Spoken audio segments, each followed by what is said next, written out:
Hello students, ఈరోజు BCom third సెమ్కి సంబంధించి advanced అకౌంటింగ్లో మరియు కంపెనీ ఖాతాలో ఉన్నటువంటి వాటాల జారీకి సంబంధించి ఈరోజు చెప్పుకోవడం జరుగుతుంది. ముఖ్యంగా అందరూ కూడా మా ఛానల్ని సబ్స్క్రైబ్ చేసుకోండి. ఇంకెవరన్నా సబ్స్క్రైబ్ చేసుకునే వాళ్ళు ఉన్నా సబ్స్క్రైబ్ చేసుకోండి. వీటికి సంబంధించినటువంటి లేటెస్ట్ అప్డేట్స్ ఏవైతే ఉన్నాయో ఎగ్జామ్కి సంబంధించి మీకు ఎప్పటికప్పుడు రావడం జరుగుతుంది. ఓకే, ఈరోజు మనము థర్డ్ వన్ ప్రాబ్లంకి సంబంధించి మరియు కంపెనీ అనేటటువంటిది వాటాలను జారీ చేయడం జరుగుతుంది. వాటికి సంబంధించినటువంటి చిట్టాపదులు ఏవైతే ఉన్నాయో అవి మీకు ఇంతకుముందు క్లాస్లో చెప్పడం జరిగింది. ఇంకెవరన్నా ఆ క్లాస్ చూడని వాళ్ళు ఉన్నా వాటిని చూసి అందులో ఉన్నటువంటి చిట్టాపద్దులను పర్ఫెక్ట్గా మనం నేర్చుకుంటే మనకి ఎగ్జామ్లో ఉపయోగపడడం అనేది జరుగుతుంది. అంటే ముఖ్యంగా మనకు ఆ చిట్టాపద్దులు వస్తేనే మనం ఈ ప్రాబ్లం చేయడానికి అవకాశం అనేది ఉంటుంది. ఇప్పుడు మనం చెప్పుకునేటటువంటి ప్రాబ్లం ఏదైతే ఉందో ఈ యొక్క థర్డ్ వన్ ప్రాబ్లం, వాటా ఒకటికి రూపాయలు 100 విలువ గల 2000 ఈక్విటీ వాటాలు మరియు వాటా ఒకటికి 100 రూపాయలని ఇవ్వడం జరిగింది. అంటే ఈ యొక్క ఈక్విటీ వాటాల విలువని ఒక్కొక్క వాటా విలువ ఎంత అన్నాడంటే 100 రూపాయలు అన్నాడు. అదేవిధంగా 1000 6% ఆధిక్యపు వాటాలు ఏవైతే ఉన్నాయో మరియు ఈ యొక్క వాటాలుగా విభజించబడినటువంటి 3 లక్షల అధికృత మూలధనంతో ఒక లిమిటెడ్ కంపెనీ 2002 జూన్ 1వ తేదీన నమోదు చేయడం అనేది జరిగింది. ఓకే, ఇక్కడ ఉన్నటువంటి ఏవైతే వాటాలు ఉన్నాయో మరి ఈక్విటీ వాటాలు, అదేవిధంగా ఆధిక్యపు వాటాలు, మరి ఉన్నటువంటి యొక్క వాటాలకు సంబంధించి మనకు ఒక్కొక్క వాటా విలువ 100 రూపాయలు కాబట్టి అదే తేదీన రోజుకు అంటే ఆ తేదీ రోజున 500 ఆధిక్యపు వాటాలు, 1400 ఈక్విటీ వాటాలు జారీ చేస్తూ పరిచయ పత్రాన్ని విడుదల చేయడం జరిగింది. 2 వాటాలపై వాటా ఒకటికి ₹25 దరఖాస్తులోను ₹40 కేటాయింపు పైన మిగిలిన మొత్తంను పిలుపు పైన చెల్లించవలను. జారీ అయిన వాటాలన్నింటికి దరఖాస్తు వచ్చి కేటాయించబడినటువంటి కేటాయింపుల పైన పిలుపు రావాల్సినటువంటి సొమ్ము మనకు వసూలు కావడం జరిగింది. కంపెనీ పుస్తకాలలో పై వ్యవహారాలు వ్రాయటకు అవసరమైనటువంటి చిట్టాపద్దులు వ్రాసి ఆస్తి పట్టి వాటా మూలధనం ఏ విధంగా కనిపిస్తుందో చూపించమని మనకు చెప్పడం జరిగింది. ఇక్కడ ఉన్నటువంటివి అదే రోజున ఏం చేసిందమ్మా అంటే 500 ఆధిక్యపు వాటాలు ఉన్నాయి, అదేవిధంగా 1400 ఈక్విటీ వాటాలు ఉండడం అనేది జరిగింది. ఈ ఉన్నటువంటి వాటాలు ఒకటి ఎంత అంటే 100 రూపాయలు. ఇంతకుముందు మనం క్వశ్చన్లో చెప్పుకున్నాం. ఈ 100 రూపాయలలో మనకు దరఖాస్తుకి ఎంత అంటే 25 రూపాయలు అన్నాడు. కేటాయింపుకి ఎంత అంటే 40 రూపాయలు అన్నాడు. మొత్తం ఎంత అవుతుందంటే మనకు 65 రూపీస్ అవుతుంది. అంటే ఇంకా మిగిలిన మొత్తం పిలుపు పైన 100 రూపాయలలో 65 రూపాయలు అయితే మిగిలినటువంటి నిల్వ 165 పోతే మనకు ఎంత మిగిలిందమ్మా అంటే 35 రూపాయలు మనకు మిగలడం అనేది జరిగింది. ఈ 35 రూపాయలు ఏందమ్మా అంటే పిలుపు విలువ. ఓకేనా, 100 రూపాయలను ఏ రూపంలో మనం ఖర్చు చేసినాము, 25 రూపాయలు దరఖాస్తుకి పెడితే 40 రూపాయలు కేటాయింపుకి అయినాయి. ఈ టోటల్ విలువ ఎంత అయిందంటే 65 రూపాయలు అయినాయి. మన 100లో 65 పోతే మనకు మిగిలింది ఎంత అంటే 35 రూపాయలు మనకు మిగిలింది. ఆ మిగిలిన విలువని మనం ఏమనుకున్నాలంటే పిలుపు పైన తీసుకోవడం అనేది జరుగుతుంది. బట్టి వీటికి సంబంధించినటువంటి చిట్టాపద్దులు ఇప్పుడు మనం రాసుకోవాలి. అంటే 500 ఏమో మనకు అధికపు వాటాలు ఉన్నాయి, ఈక్విటీ వాటాలు ఎంత ఉన్నాయి 14. ఈ రెండింటికి సేమ్ విలువ మనకి ఇవ్వడం జరిగింది. ఈ అధికపు వాటాలకు 25, అదేవిధంగా ఈక్విటీ వాటాలకు కూడా 25 రూపాయలు దరఖాస్తు విలువ.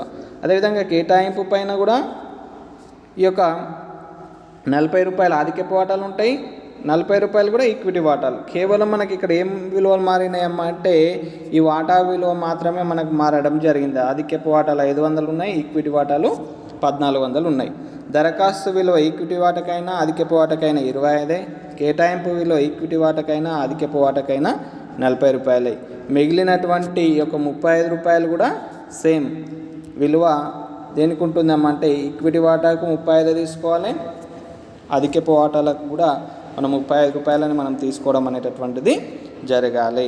దీనికి సంబంధించినటువంటి ప్రాబ్లం అంటే ఈ కంపెనీ వ్యవహారాలకు సంబంధించినటువంటి చిట్టాపదులను రాసి మనం ఏం తయారు చేయాలమ్మంటే ఆస్తి అప్పుల పట్టికను మనము చూపించడం అనేది జరగాలి.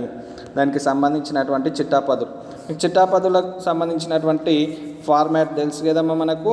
తేదీ, వివరాలు, ఆవర్జపుట సంఖ్య, డెబిట్, క్రెడిట్.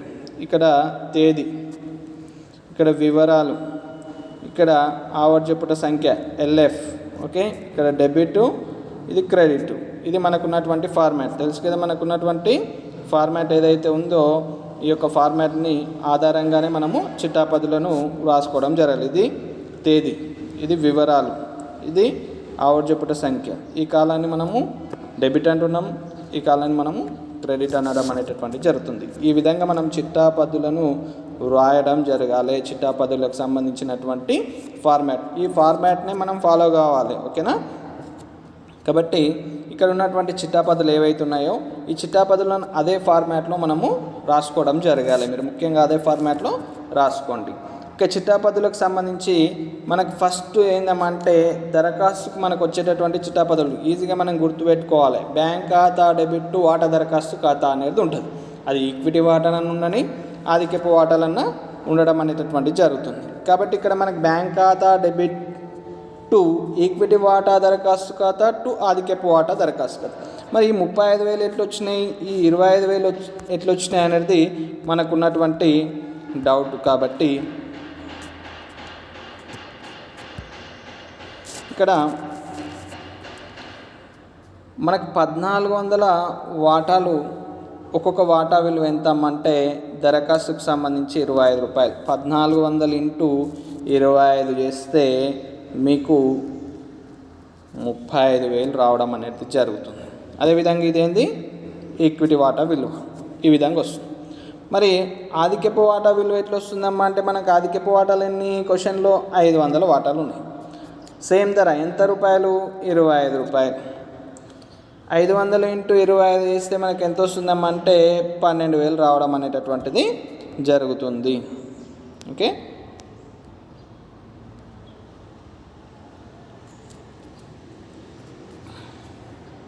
ఇప్పుడు సేమ్ ఉన్నటువంటి చిట్టాపదునే మనం ఏం రాసుకుంటున్నామంటే ఇది వసూలు. అదేవిధంగా మనకున్నటువంటి చిట్టాపదుల ఆధారంగా మరియు వసూళ్లకు సంబంధించి మనకు బ్యాంకు రావడం జరుగుతుంది. దరఖాస్తు డబ్బును వాటా మూలధన ఖాతాకు మనం మళ్ళిస్తే మనకు వచ్చేటటువంటి చిట్టాపద్దు ఏందమ్మా అంటే ఈక్విటీ వాటా దరఖాస్తు ఖాతా డెబిట్, ఆధిక్యపు వాటా దరఖాస్తు ఖాతా డెబిట్ టు ఈక్విటీ వాటా మూలధనం టు ఆధిక్యపు వాటా మూలధనం. ఇక్కడ ఏదైతే మనం రాసుకున్నామో ఇదే అమౌంట్ని డెబిట్ చేయడం జరగాలి, క్రెడిట్ చేయడం జరగాలి. ఇక్కడ రాసినటువంటి క్రెడిట్ విలువని మరి వాటా మూలధన ఖాతాకు మళ్ళిస్తున్నాం కాబట్టి సేమ్ మనం ఏమని రాసుకోవాలమ్మంటే డెబిట్ సైడ్న మనం రాసుకోవడం జరుగుతుంది. ఈక్విటీ వాటా దరఖాస్తు ఖాతా డెబిట్, ఆధిక్యపు వాటా దరఖాస్తు ఖాతా డెబిట్ టు ఈక్విటీ వాటా మూలధన ఖాతా టు ఆధిక్యపు వాటా మూలధన ఖాతా అనేటటువంటిది మనకు వచ్చేటటువంటి చిట్టపద. ఎందుకంటే దరఖాస్తు డబ్బును వాటా మూలధన ఖాతాకు మనం మళ్ళిస్తున్నాం కాబట్టి మనకు వచ్చినటువంటి ఏదైతే దరఖాస్తు విలువ వచ్చిందో వాటిని మనం డెబిట్ చేస్తున్నాం, మూలధనాన్ని ఏం చేస్తున్నామంటే క్రెడిట్ చేయడం అనేటటువంటిది జరుగుతుంది. అదేవిధంగా మనకున్నటువంటి నెక్స్ట్ చిట్టాపద్దు ఏందమ్మా అంటే దరఖాస్తు అయిపోయిన తర్వాత మనకు కేటాయింపు. మూడే అంశాలు. ఒకటి ఏందమ్మా అంటే దరఖాస్తు, ఇంకోటి కేటాయింపు, ఇంకోటి పిలుపు. దరఖాస్తుకి ఏ విధంగా అయితే చిట్టాపద్దులు రాసినామో కేటాయింపు కూడా అదేవిధంగా 2 చిట్టాపద్దులు రావడం జరుగుతుంది. ఒకటి డబ్బు వసూలు, ఇంకోటి మూలధన ఖాతాకు మనం మళ్ళిస్తున్నాం. అదేవిధంగా కేటాయింపు ఖాతాకు కూడా మనం మళ్లించడం అనేది. అంటే ఈ విధంగా వచ్చినటువంటి వాటిని ఏం చేస్తున్నాము అంటే వాటి ఖాతాలకు మనం మళ్లించడం జరుగుతుంది. కాబట్టి ఆ విధంగా రావాల్సినటువంటి మొత్తం సొమ్ము, మరి కేటాయింపు పైన మనకు ఎంత మొత్తం సొమ్ము రావాలి, మరి అదేవిధంగా పిలుపు పైన మనకు ఎంత మొత్తం రావాలనేటటువంటిది, మరియు వసూలైనటువంటి డబ్బు ఎంత అనేటటువంటి దానిపైన మనం చిట్టాపదులు ఇంతకుముందు క్లాస్లో చెప్పుకున్నటువంటి చిట్టాపదులు ఏవైతే ఉన్నాయో వాటి ఆధారంగానే మనము తయారు చేయడం జరుగుతుంది. ఓకే, దరఖాస్తు అయిపోయింది. కాబట్టి ఇప్పుడు కేటాయింపుకు సంబంధించి, అంటే ఇక్కడ కేటాయింపుకు సంబంధించి ఈ థర్డ్ వన్ చిట్టాపదు చెప్పుకునే కంటే ముందే మనం ఫోర్త్ వన్ చిట్టాపదుకి వెళ్ళిపోయినామంటే మనకి ఈజీ కావడం అనేది జరుగుతుంది. అంటే కేటాయింపు పైన మనకు డబ్బు వసూలైనప్పుడు మనకు చిట్టాపదు తెలుసు. డబ్బు వసూలు అయితే మనకి ఏందమ్మంటే బ్యాంక్ ఖాతా డెబిట్ టు వాటా కేటాయింపు ఖాతా. కాబట్టి బ్యాంక్ ఖాతా డెబిట్ టు ఈక్విటీ వాటా కేటాయింపు, ఆధిక్యపు వాటా కేటాయింపు. ఈ 56,000 ఎట్లా వచ్చినాయి, 22,000 ఎట్లా వచ్చినాయి అనేది మనం చూసుకోవడం జరగాలి.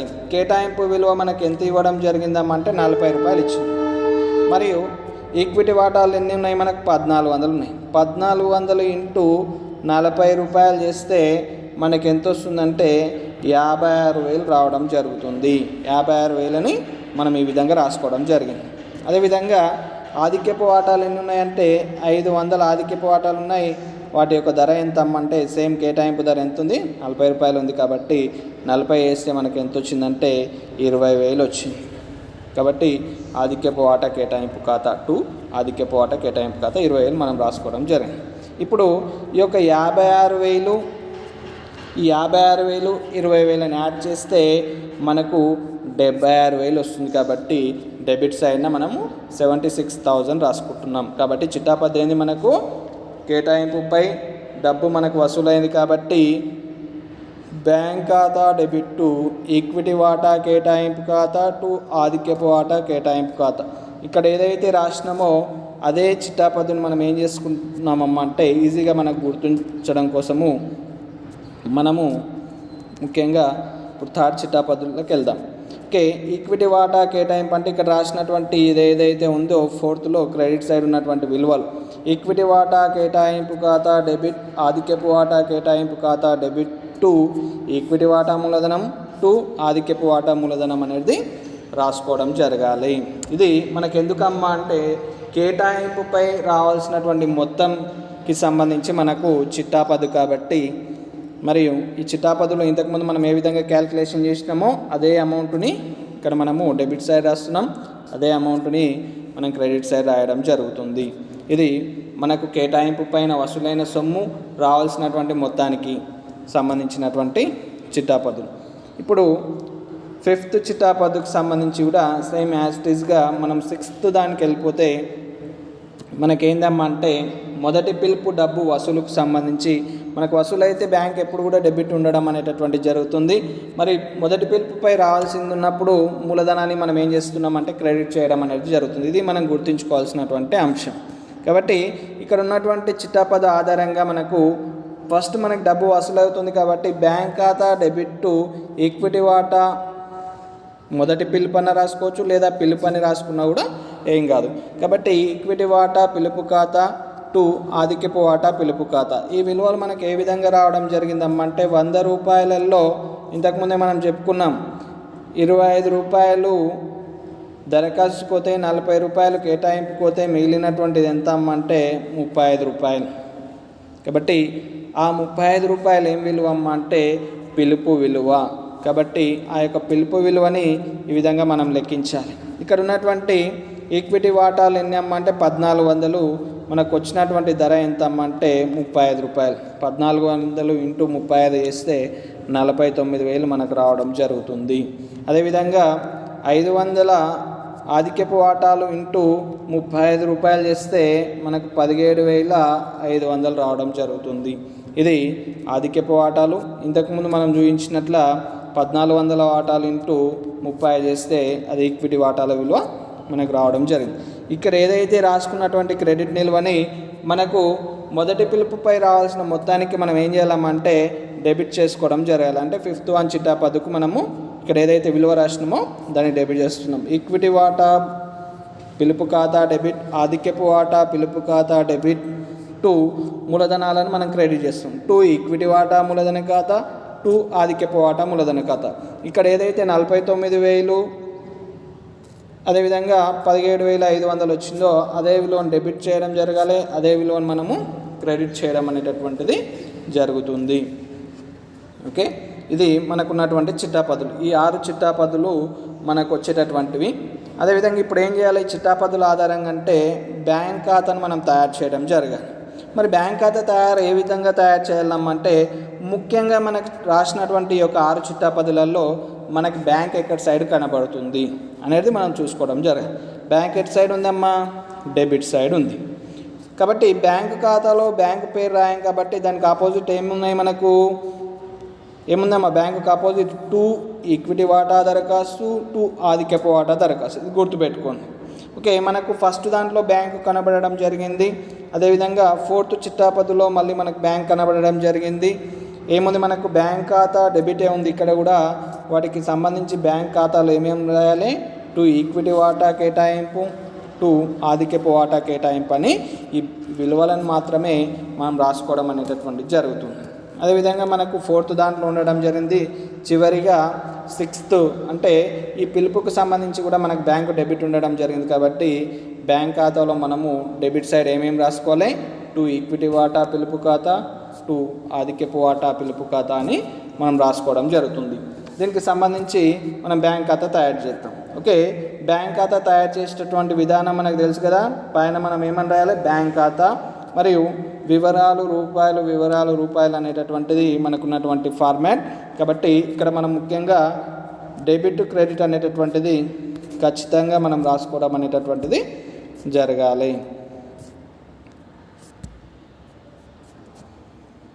ఓకే, ఇక్కడ ఎడమవైపు డెబిట్, కుడి భాగాన్ని మనం క్రెడిట్ విలువగా తీసుకోవడం అనేటటువంటిది జరుగుతుంది. ఇంతకుముందు చెప్పుకున్నాం కదా, బ్యాంక్ ఖాతాలో బ్యాంక్ పేరు రాదు కాబట్టి మనకున్నటువంటిది ఏందమ్మా అంటే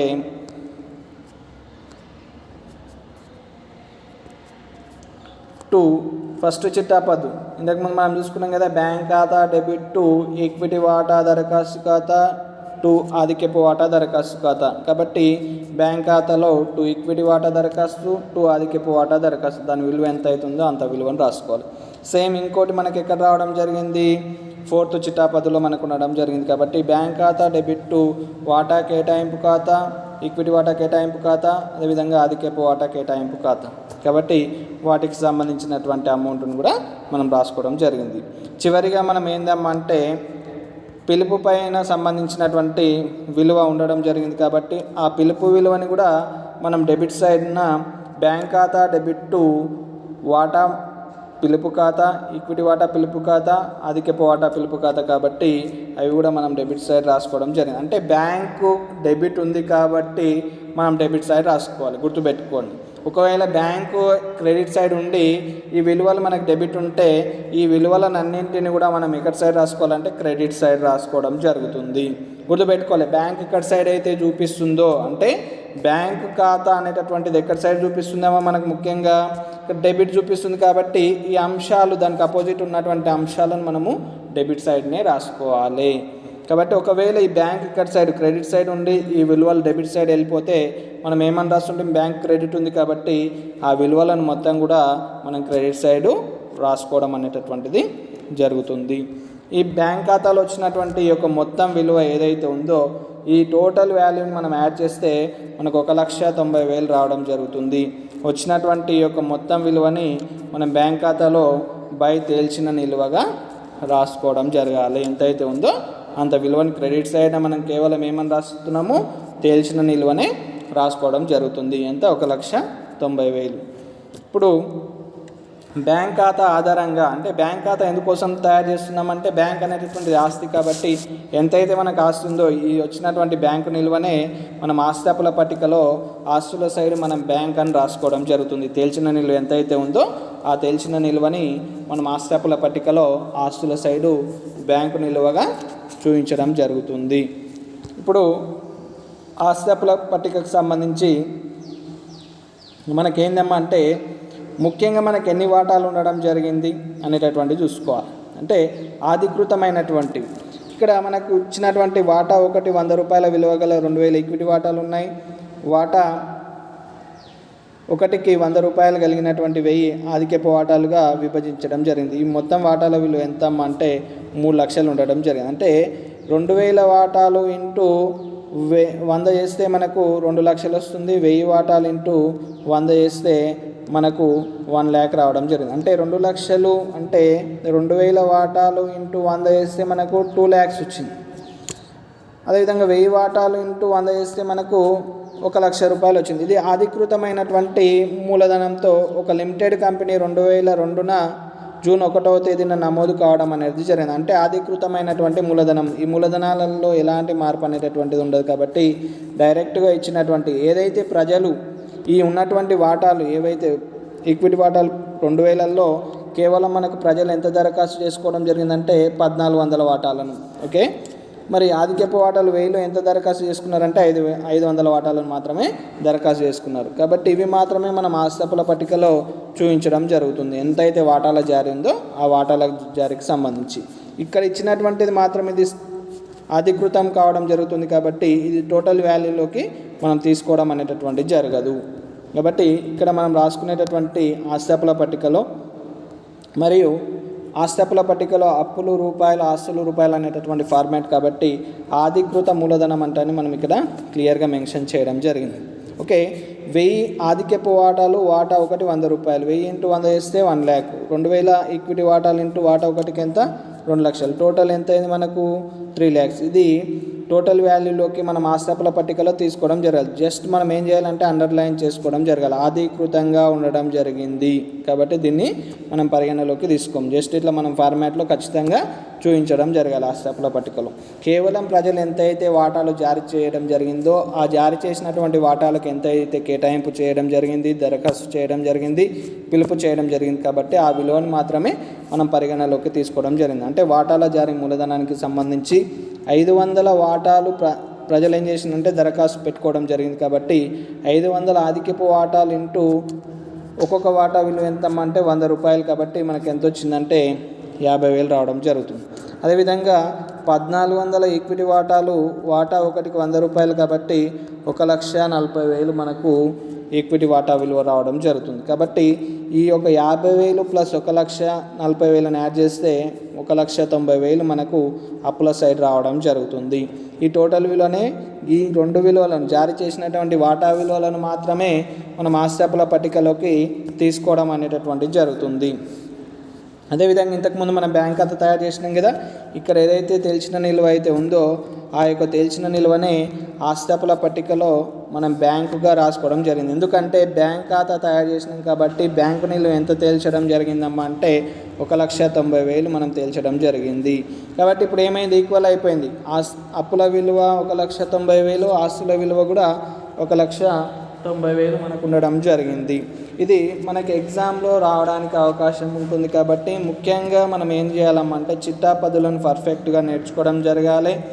అదేవిధంగా వాటాలు జారీ చేయడం జరిగినటువంటి ఎంతైతే ప్రజలు వాటాలకు దరఖాస్తు చేసుకున్నారో ఎంతైతే దరఖాస్తు విలువ ఎంత అంటే ప్రజలు ఉన్నటువంటి వాటాలకు ఎంత రావడం జరిగింది, ఎంత అప్లై చేసుకోవడం జరిగింది.